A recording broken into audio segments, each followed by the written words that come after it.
Good morning, my name is Angela and I'm from Sheep Tree. I'm not sure, I don't think you can see in the camera, but it's actually snowing right now. I've got loads of things I need to get done today, so I'm going to do them anyway, and I'll film what I can as I go along. If I can find a sheltered spot to hide the camera, I'll pop it on here for you. But first things first is I actually had a delivery of feed. It's chicken feed, but it's got a wormer in it. So I have to feed that to my chickens for the next 7 days exclusively to worm them. So I'm going to change out their feeders and pop just this feed in there.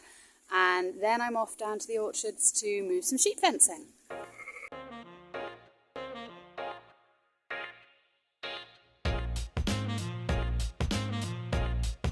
Just a quick note, those of you that are keen-eyed might have spotted that I managed to get some footage of the big chicken run by hiding the camera under the small chicken run. So in the big chicken run, I've only got 3 hens at the minute. I did have 4. One of the hens I pulled out because she was being bullied by my brown chicken. It's called Blue. Her feathers grew back. I put her back in. Unfortunately, she got bullied again.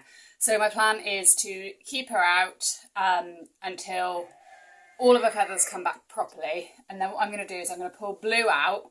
She's going to go in the small run by herself for a bit. Put the one that's being bullied back into the main run. And then once she's established and not being bullied, I don't think she'll be bullied by the other 2 because of the 3. So I've got the sort of greyish blue coloured ones. And then the one that's been bullied is actually the darkest one. They came from a home together. I'm not entirely sure how old they are, so it might just be that the one that's been bullied is the oldest one and is being picked on because she's the weakest oldest one. The phrase, the pecking order, it comes from somewhere. So those 3 should be okay together. So I was going to pop them back in together, bring the bully out, and then when I reintroduce her, it'll be like she's been introduced to an established group. So hopefully it should work that way, fingers crossed. So yeah, I'll pop her once. I mean, it's going to be a long process because the feathers are just coming through again now. But obviously it takes a while for them to actually fully feather up. And then I'm going to be swapping them over. But when I do pop her in, I'll pop her in at night. So she'll come out of the coop in the morning all together. So yeah, but just in case anybody was worried that I'd lost any chickens, they've just been moved around a little bit for a while. So I'm hoping my plan works. I've nestled you guys, the camera, although I might just knock you back a little bit. There we go. I've nestled you under a wheelbarrow that's propped up with a bucket. It doesn't, probably to you guys, doesn't look particularly snowy. The snow's obviously not sticking, but unfortunately it's blowing in this direction.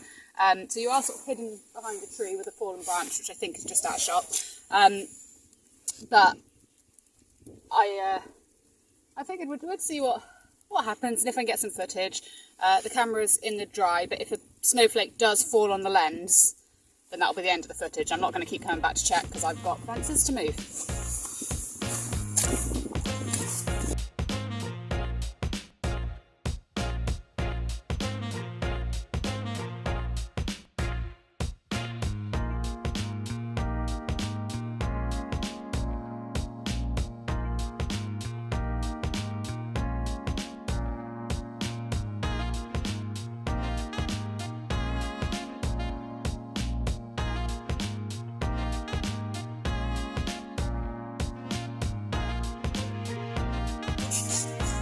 Ever wondered what the sheep do whilst I'm moving the fences?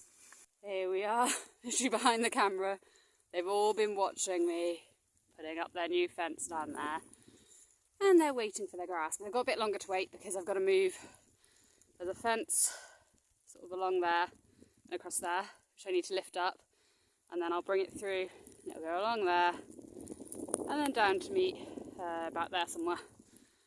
So I will keep going with that. It's a real shame you can't actually see how much, like, it's snowing, but it's not sticking, so it's just very, very wet out here.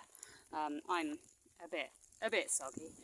Dry on the inside, a bit warm because it's not, obviously it's not sticking, it's not very cold. But yeah, I'll get these sheep done, and then I'll be off inside to get some breakfast. And well, no, before I can go inside, I need to get some firewood from the other shed, light the fire, and then I can have my breakfast.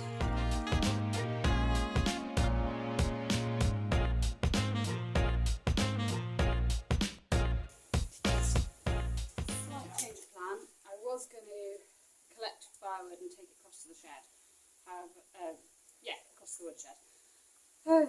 I am completely soaked, and I'm hungry. So what I'm actually going to do is I'm going to go inside, have some breakfast, and later I'll move some of this wood over. I've got enough in the shed that I can start a fire and keep the fire going.